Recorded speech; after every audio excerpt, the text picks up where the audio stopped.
Digital హైవేగా రూపుదిద్దుకుంటున్న Hyderabad to Bengaluru హైవేలో అటు Microsoft data centre కి, ఇటు పోల్పల్లి సెట్స్, అటు ఇంటర్నేషనల్ ఎయిర్పోర్ట్ కి, ఇటు రీజనల్ రింగ్ రోడ్ కి చేరువలో ఉన్న బాలానగర్ హైటెక్ పార్క్ లో ఇన్వెస్ట్ చేయండి. భవిష్యత్తు బంగారుమయం చేసుకోండి. Contact number 8500155255.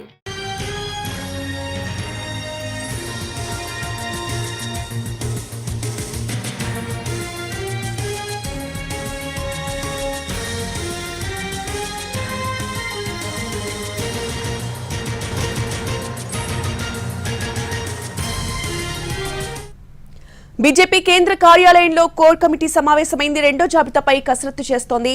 ఇక అభ్యర్థుల జాబితాని షార్ట్ లిస్ట్ చేయనున్నారు నేతలు. సమావేశంలో హోంమంత్రి అమిత్ షా, జాతీయ అధ్యక్షుడు జేపీ నడ్డా పాల్గొన్నారు.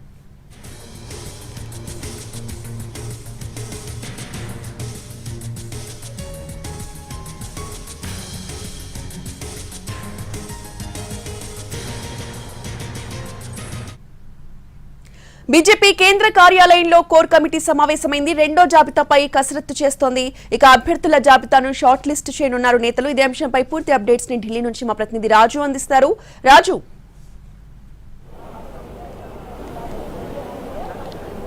రోజా ఎల్లుండి అంటే 8వ తేదీన బీజేపీ కేంద్ర ఎన్నికల కమిటీ సమావేశం జరగబోతుంది. సో ఆ సమావేశానికంటే ముందే ప్రతిసారి బీజేపీ కోర్ కమిటీ సమావేశమై రాష్ట్రాల్లో ఎవరైతే ఆశావాహులు ఉన్నారో వాళ్ళ నుంచి ప్రత్యేకంగా ఫిల్టర్ చేయడం అనేది ఉంటుంది. అంటే అభ్యర్థులకు సంబంధించినటువంటి ఒక ఫిల్టరైజేషన్ కోర్ కమిటీలో చేస్తారు.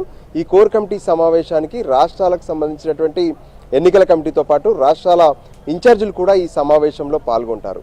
ప్రస్తుతం బీజేపీ ఢిల్లీలో ఉన్నటువంటి బీజేపీ హెడ్ క్వార్టర్స్లో పార్టీ జాతీయ అధ్యక్షుడు జేపీ నడ్డా అధ్యక్షతన జరుగుతున్నటువంటి ఈ సమావేశానికి కేంద్ర హోంశాఖ మంత్రి అమిత్ షా కూడా హాజరయ్యారు. అయితే ఈరోజు జరుగుతున్నటువంటి ఏదైతే రాష్ట్రాలను కనుక మనం పరిశీలిస్తే ముఖ్యంగా సౌత్ పై ఈరోజు ఫోకస్ ఎక్కువగా కనిపిస్తుంది.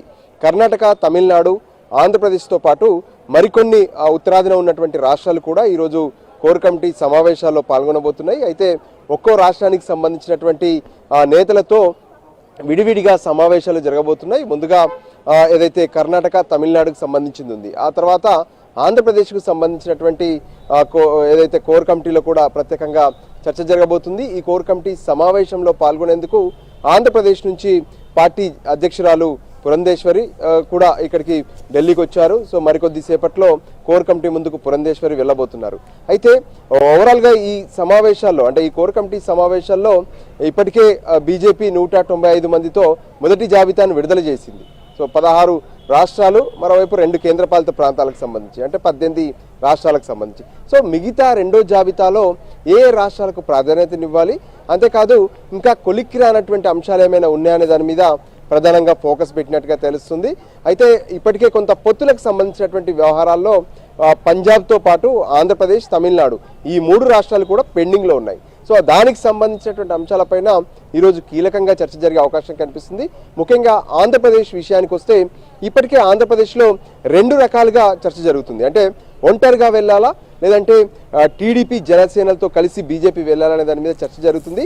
అయితే ఒంటరిగా వెళ్తే ఏ రకంగా సన్నద్ధంగా ఉన్నామనే దాని మీద కూడా ఆంధ్రప్రదేశ్లో ప్రత్యేకంగా సమావేశాలు 2 రోజుల సమావేశాలు ఏర్పాటు చేసి అసెంబ్లీకి కావచ్చు, పార్లమెంట్కి కావచ్చు ఎవరెవరు పోటీ చేసేందుకు సిద్ధంగా ఉన్నారనే దానికి సంబంధించినటువంటి ఒక జాబితాను కూడా రాష్ట్ర కమిటీ రెడీ చేసింది. సో ఆ కమిటీ ఇప్పటికే పార్టీ జాతీయ నాయకుడు ఏదైతే శివప్రకాష్ జీ ద్వారా కేంద్ర నాయకత్వానికి కూడా అందింది. సో ఇప్పుడు దీనిపైన కూడా చర్చ జరిగే అవకాశం కనిపిస్తుంది. సో ఈ చర్చలు కనుక అంటే ఈరోజు ఆంధ్రప్రదేశ్ పొత్తులకు సంబంధించి ఒక కీలక నిర్ణయం జరిగితే 1-2 రోజుల్లో దానికి సంబంధించినటువంటి మరింత స్పష్టత వచ్చే అవకాశం అయితే కనిపిస్తుంది. సో ఈ కోర్ కమిటీ తర్వాత కోర్ కమిటీలో తీసుకున్నటువంటి నిర్ణయాలను ఏదైతే కేంద్ర ఎన్నికల కమిటీ దృష్టికి తీసుకెళ్తారు. కేంద్ర ఎన్నికల కమిటీలో అభ్యర్థులను ఖరారు చేయడంతో పాటు పొత్తులకు సంబంధించినటువంటి పలు అంశాలపైన కూడా స్పష్టత వస్తుంది. సో దానికి అనుగుణంగానే 8వ తేదీన అంటే ఎల్లుండి జరిగేటటువంటి కేంద్ర ఎన్నికల కమిటీ నాటికి ఆంధ్రప్రదేశ్ పొత్తులకు సంబంధించినటువంటి వ్యవహారం పైన కూడా మరింత స్పష్టత వచ్చే అవకాశం కనిపిస్తుంది. రోజా, రైట్, థ్యాంక్ యూ రాజు.